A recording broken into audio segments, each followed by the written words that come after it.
Hello, it's Joe, and welcome to Saved by Keto.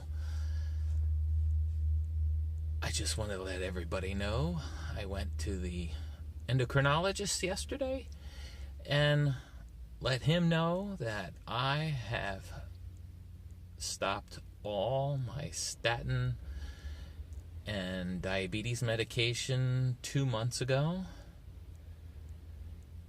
And after he was in complete shock, and I had showed him the physical or the blood tests I had drawn from a physical I did a month ago, he started to come around. He started off with a big concern of why I would have just stopped my medication as opposed to, I didn't wean him down or anything like that. And I try to explain to him that because I was on the keto diet, not just what, the ADA suggests, that I am controlling my carb intake. So it's not like, I just decided I don't need the medication. Had an A1C of 5.1 on the last physical, which can't really be argued with since that's well into the normal range. And he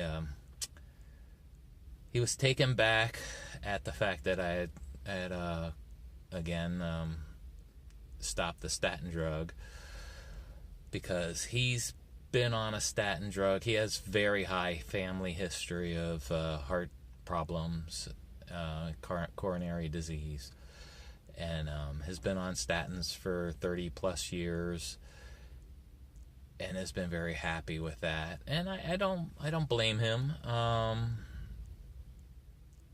He's had good, he also has, serious history of the males in the family dying from heart attack often. So I don't blame him. But statins will cause blood sugar to rise. So being a diabetic, I wasn't real comfortable with using them, especially since even according to my cardiologist, my risk levels were pretty damn low. And to me, he had me on way too much medication for being just mild. And again, that's also considering with people on the standard American diet. So those risk factors, I think, are even way lower with keto, keeping the carbs out of our diets, inflammation down. So we are continuing on with our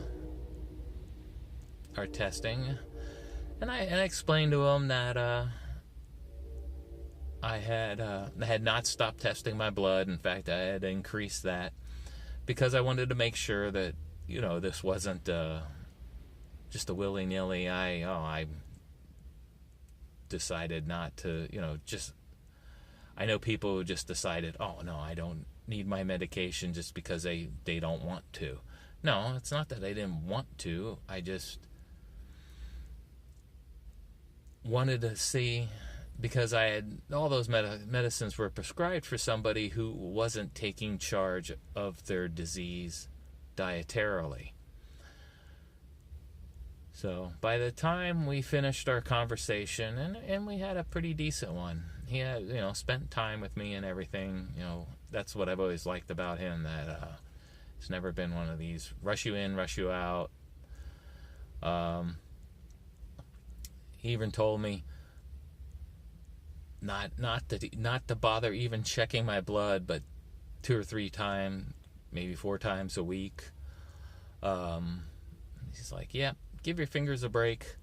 Don't bother testing so hard. So I think he finally understood that, yes, I am very serious about letting my diet control my disease, and that I consider myself a recovering diabetic as opposed to somebody who doesn't have or never has had diabetes. And by this I mean I will constantly and always live on a ketogenic diet for the most part. And I say most part, I mean all parts. And I am just thrilled. Sorry to ramble on, but try to keep this low energy because I don't really want to go crazy with the excitement, but I am thrilled. And like I said, I recommend that everybody who has any kind of diabetic issues to please go on the keto diet. Give it a shot. Let it roll. Don't stop your medication until you have months and months and months of A1Cs that are well into the normal range, and continue to monitor yourself. And don't go back to the standard American diet. Don't go back to the sugars, the fruits, the starches, the grains. You know, if you do beat the disease, don't welcome it back. Always consider yourself much like a recovering alcoholic, that this is just something you need to keep out of your diet and your life. Okay, thank you very much. We'll continue on with some other things tomorrow, and goodbye.